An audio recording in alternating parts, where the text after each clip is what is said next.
Hello, everyone. It's time for Vanished Chicagoland Stories, the podcast. I'm your host, Pete Costanas. This is episode 160, season 7. Today's date is September 4th, 2022, and thank you for joining me today. I have a very entertaining episode coming up. Today I will talk about the Sony Walkman. Oh, boy. I have owned this particular product, and so have other people during the 80s and the 90s and so on and so on. And I will talk about my memories of owning this, a little history background of the product. Also, I will talk about Children's Bargain Town, USA, the toy store that was in Chicago. I talked about this in a previous podcast episode, believe last year, but I'll talk about more about it and my memories of this wonderful toy store. But right now the program will go into a commercial break. And this program is brought to you by Kodak, the Handle Instant Camera. I remember this, and when I was surfing the net, I saw an ad of this. Oh, I got to find a commercial. And I did. And this commercial is from 1977. So sit back and enjoy. And I'll be right back. Thank you, everyone. Kodak's got the instant camera you've been waiting for. Instant color photographs, that's what the handle's for. So carry on. Carry on. Let yourself go. Let yourself go. Grab onto the handle at a low, low price for dry, self-timing color pictures that happen in minutes, right before your eyes. Grab onto the handle and carry on. The Handle, Kodak's newest and lowest priced instant camera. Make your next move with American Express Business Platinum. You'll get 5 times membership rewards points on flights and prepaid hotels booked on AmexTravel.com. Plus, enjoy access to the American Express Global Lounge Collection. And with the welcome offer of 150,000 points, your business can soar to all new heights. Terms apply. Learn more at americanexpress.com/business-platinum. Amex Business Platinum. Built for business by American Express. Alrighty, everyone. I am back. I hope you enjoyed the commercial for the Handle Instant Camera from Kodak. Like I said before, I remember this product. There was a camera before that. It was called the crank camera, but this was the same, only you would have a handle. The crank one didn't. You would just hold it. So this is how it was being done. You take the camera, you aim and shoot. You press a button, and then you crank it up, and the picture comes out on the bottom of the camera. That's funny. It's like the Polaroid. Well, with the Polaroid, you press the press the button, and the picture comes out like that. That's the same thing. But the cranky didn't make much noise like the. It was around. That product was around maybe for a few years, probably until the early 80s. One of the memories about Kodak was the commercials. Wonderful commercials. There was one I remember Mark Hamill was in one. This is before Star Wars. He was in there. And I don't know who the young lady was when he took the picture. I forgot. And also the spokespeople for Kodak during the 70s, probably the early 80s, were Michael Landon from Little House on the Prairie and Bonanza. Also Dick Van Dyke. And there's a lot of commercials. You can find them on YouTube. Do a search. And they were fun, and especially Christmas time. So they were, it's a nice warm feeling to see those. Okay. At the beginning of the program, excuse me, I said I was going to talk about the Sony Walkman and Children's Bargain Town, USA, the toy store. I will talk about the Bargain Town first. And then I will go into Sony Walkman. I talked about the store before, previous episode, but I'll go into more detail. So I'll give you a little history of the store, how it got started, and it was founded in Chicago in 1957 by a man named Larry Hochberg.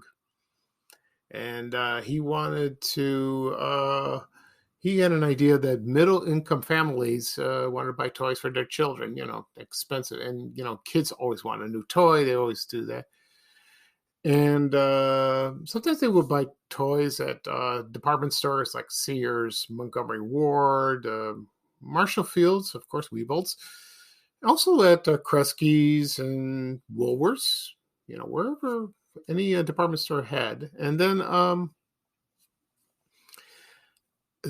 like I said before, it opened in 1957. It wasn't called that, Bargain Town, not Children's Bargain Town. It was called Children's Supermarket, Bargain Town, USA.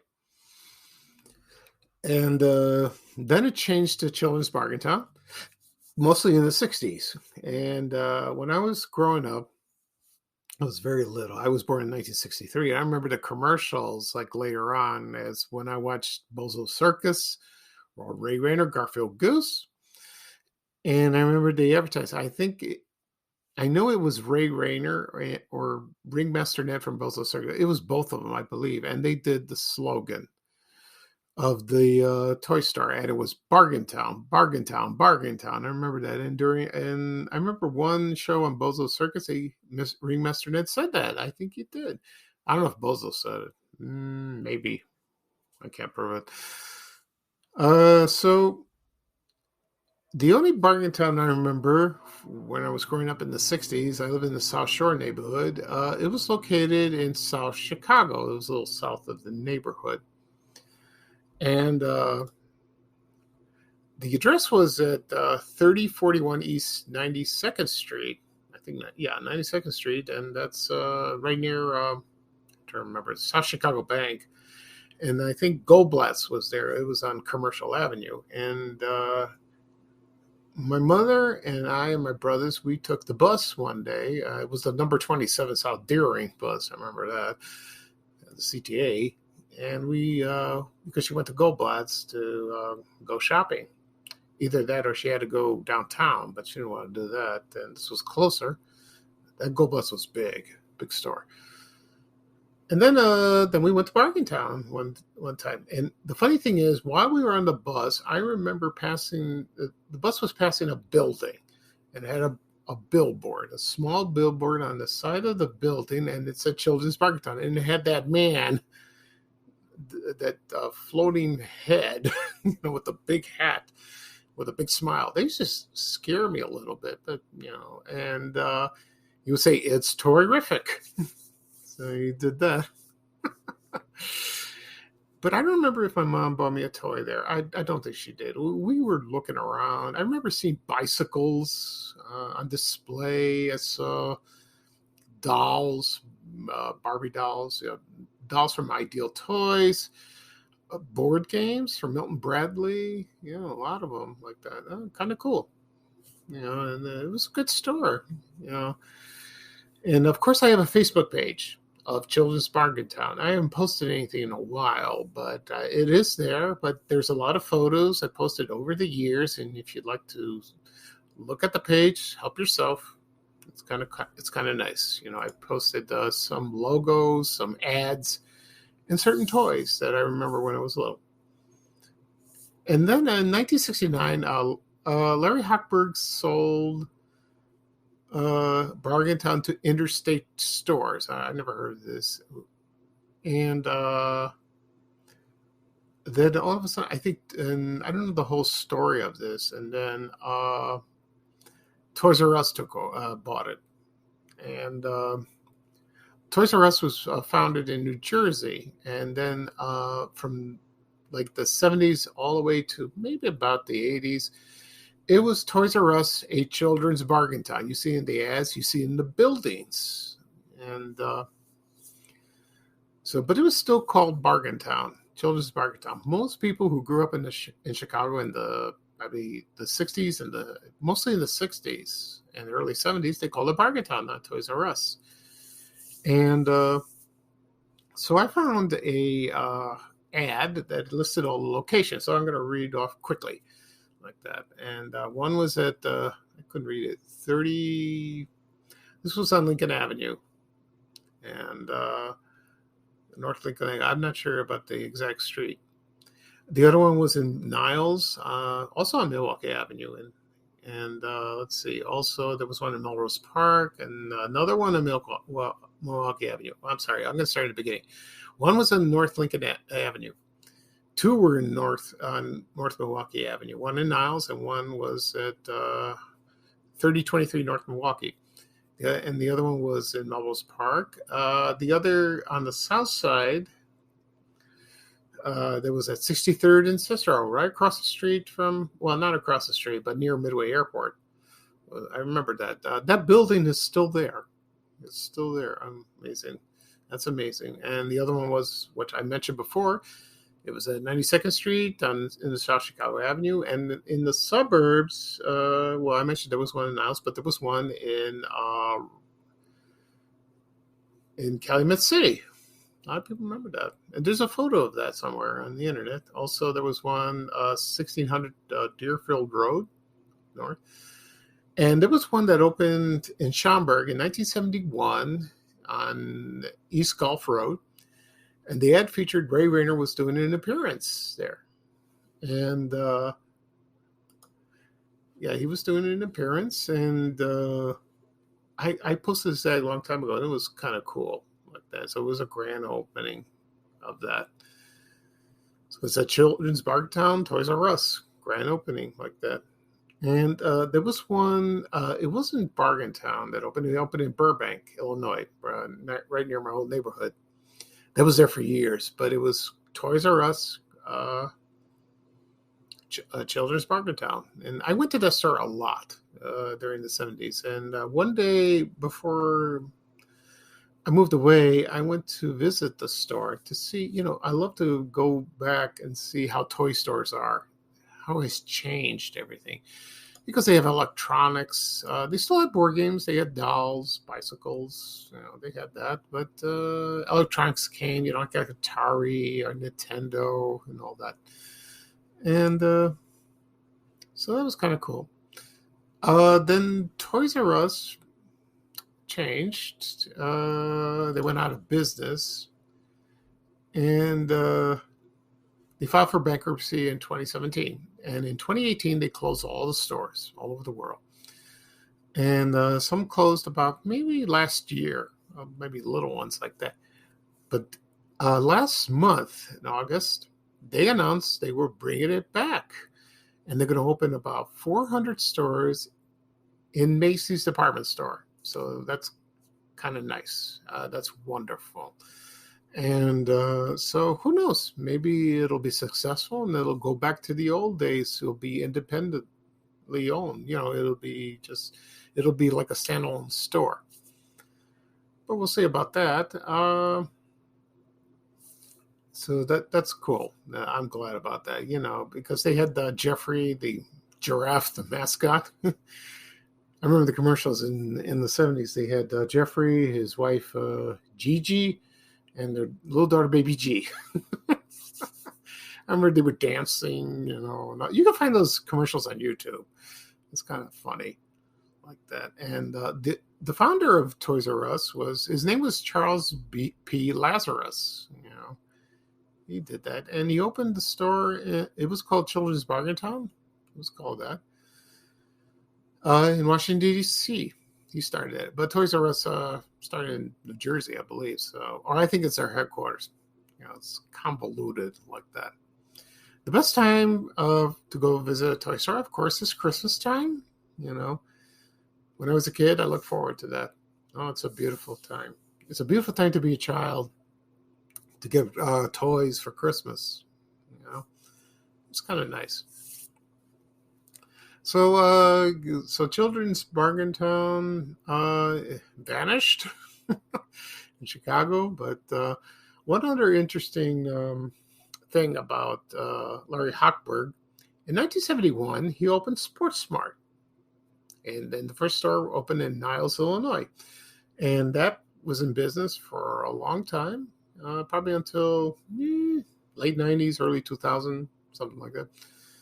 And I remember the one The Sport Mart that I remember was at 95th Street in South Cicero and Oakland. And I think that closed and it turned to Nelson Brothers. I think. I'm not sure. But I remember the Sport Mart there. That's a cool store. And I remember the commercials, the advertising, even during the sports games, mostly basketball and hockey and all that. Okay. Next up, I'm going to talk about the Sony Walkman. Oh boy! And this came out in 1979. I don't know if it came out in the United States in '79. I think it came out later, but it's originally from Japan. So I'll give you a little history of that. So here we go. Okay, and the Sony Walkman is a portable audio player, and it was manufactured by Sony in 1979. And at first, it was not a radio. It was just a cassette. So if you had cassettes like I did in the 70s and 80s, and it's portable because we used to listen cassettes either in a car or at home, for a cassette player. But this was convenient for if anyone is jogging, walking, or going to visit somebody. You just take your Sony Walkman, plop in a cassette, click it, to close, and hit play, And it had the buttons fast forward, stop, pause, reverse, But I don't know if it had a counter. Maybe it did. Maybe later on it had that. And so I owned one. I remember buying one, probably early 80s. I don't remember what store. I believe I bought my first Sony Walkman at Radio Shack at Ford City. I think it was there. I could be wrong, but it was, I don't know what color. It was silver, and I had a lot of cassettes. I couldn't wait to take it home and open it and start playing. And I didn't collect much cassettes. I've had very few tapes. My brothers had a huge collection, and I borrowed some of their tapes. I played that. And I was walking around or going in the neighborhood, but I bought this when I was in college, when I attended Daily College, and then I went to DeVry. And sometimes I used to bring it with me on the bus when I went to school, going to DeVry. And then I had it for quite a while. And then it just stopped working, and I threw it out. All that. So, right now, I'm going to play a commercial for the Sony Walkman. This is from 1981. And I found this on YouTube. If you want to check it out on YouTube, please do. It's very entertaining. So here's the Sony Walkman commercial from 1981. Thank you.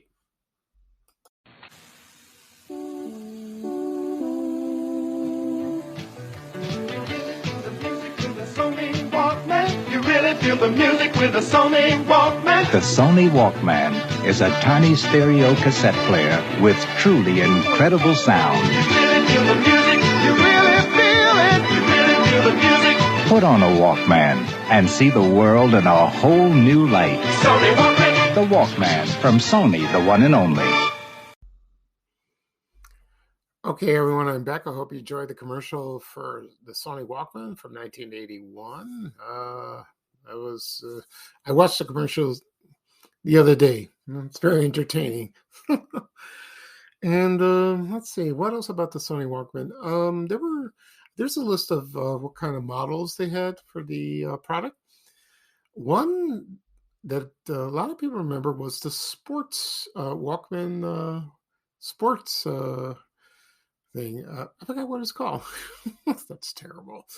And that was it was the Sony Walkman, Sony Sports Walkman, and it was yellow, mostly yellow like that. It did come out in cassette form, but then later on it included a radio, also first FM or AM. I think it came out AM and then FM and then together, and so that was a very popular product of that. And the original Sony Walkman was called the TPS L2, introduced in July 1st, 1979. So that was probably in Japan. I don't know if it was available in the United States, maybe. But back then it was pretty expensive. They were, and then as the time went on, the prices drop, and then you bought that. And let's see. Also, there was the Radio Walkman that was with the FM radio that it was introduced in 1980, and also they had a Video Walkman that was released in 1989. Before that, it was the CD Walkman. Sometimes it was called Discman. When the CDs were introduced in, I believe, 1982, and that became very popular. Of that, it was just no radio. No, it was just you put your compact disc. I bought one later on, probably in the late 90s, because I had a lot of CDs at the time. This is before iPods. So I bought one and I kept it for a long time. I don't know what I did with it. Probably it's broken, so I threw it away. Like that. But it was, it's funny because you're walking and you're dancing, you had the headphones and you're holding this thing. But yeah, sometimes you have to, if they had a clip, you put it on your belt buckle like that. Whereas with the Apple iPod, you can either strap it on your arm when you're jogging or you put it in your pocket, But now we have AirPods, we had earpods, so that's easier. When I do my walk, and listen to music, I have the AirPods on in my iPhone. Okay, and so they were, let's see, there were different models, different kinds, and all that. It's still being made to this day. They have a Walkman that's just like the iPod, and you have songs selected, and you probably connect it to your computer, or if you have iCloud and you download the songs. So I never owned one. So that's kind of, I don't know how much they cost. So they're kind of expensive. I haven't seen any, in Best Buy. I don't know if they sell them. One day I'll go to Best Buy and check it out, and do a search. Okay. One last memory of the Sony Walkman is when my cousin got married in 1987, his first marriage. I was an usher. I stood up at the wedding, and the wedding party, like for the bridesmaids, the maid of honor, the ushers received a Sony Walkman as a gift. It's kind of cool. And this Sony Walkman I remember it was blue and black, and it had AM and FM radio. Not the first one I had. The first one was just cassette. Just only a cassette. And I held on to it for a long time. I took it, during that time I worked at City Hall. So I took it on the bus and I listened to music, and that was nice, or listen at home. I held on to that thing, not very long, maybe a few years, maybe 5 years. And I think I threw it out because it didn't play anymore. It just died like that. So that's so now the Sony Walkman was a relic from the 80s, but it's still around to this day. But I like the one that was back then. It was kind of cool. It was innovative. It was exciting, and people love music. They love to listen to music. Back in the old days, you had your transistor radio, you had your stereo, like in console in your house, or your portable radio, you listen in a car. But now, these days, you have your phone or your tablet or your desktop, like I do, with Apple Music. Before that, iTunes. So, and music videos came out in the 80s. And that's another subject. I talked about MTV on a previous podcast episode. I talked about the 40th anniversary. That was last year. Okay. So that'll be all for today. I discussed the Sony Walkman and Children's Bargain Town USA Toy Store in Chicago. I will have another podcast episode probably Tuesday. We will see. Let's see what else. When this podcast episode is available, you can listen on Apple Podcasts, Google Podcasts, Amazon Music, Spotify, any podcast that's available. It'll be uploaded on my YouTube channel, Vanish Chicagoland Stories, shortly. Just wait for that. And you can listen on your phone and your tablet, anywhere, your desktop. The funny thing is, you can listen my podcast if you have Spotify on your Amazon Fire Stick, and if you have the app or download the app, you can listen to it. You can listen to podcasts on your TV. That's just cool. I've done that many times. So. One last announcement. Coming soon, in about 10 days, it will be the 60th anniversary of Family Classics, hosted by Fraser Thomas, that aired on WGN TV Channel 9 in Chicago. I will start working on that probably today. I'll work on gathering up information. I will create a video that showcases ads and some photos and a little music. And also, I will write a story on my blog on vanishchicagoland.blog. Also, I will do a podcast episode. That will be next week, and that would be fun. I did a podcast episode for Family Classics a long time ago. That was brief, so it'll be much more of that. So I'm looking forward to putting that together. It'll be a lot of fun. I did the same thing last year with Bills of Circus for the 60th anniversary, and the year before that, in 2020, I did the 50th anniversary of Creature Features that aired on WGN. So those podcast episodes are available. It's also on my YouTube channel and my videos. Check it out. It's amazing. So just search under my name or on Vanish Chicagoland. You'll find them. Okay. So I'm your host, Pete Castanes. That's the end of the show. Thank you for joining me again. I always say that. And everyone have a great day. It's Labor Day weekend. Tomorrow is Labor Day. Weather permitting, I'm going to barbecue. That's tradition. So it's a beautiful weekend. It really is. So take care, everyone. And here's Ray Rayner saying bye-bye for now with a little traveling music. And he always does that. So hope to hear from you soon. Take care, everyone. Bye-bye. We have to go. Bye, bye, bye.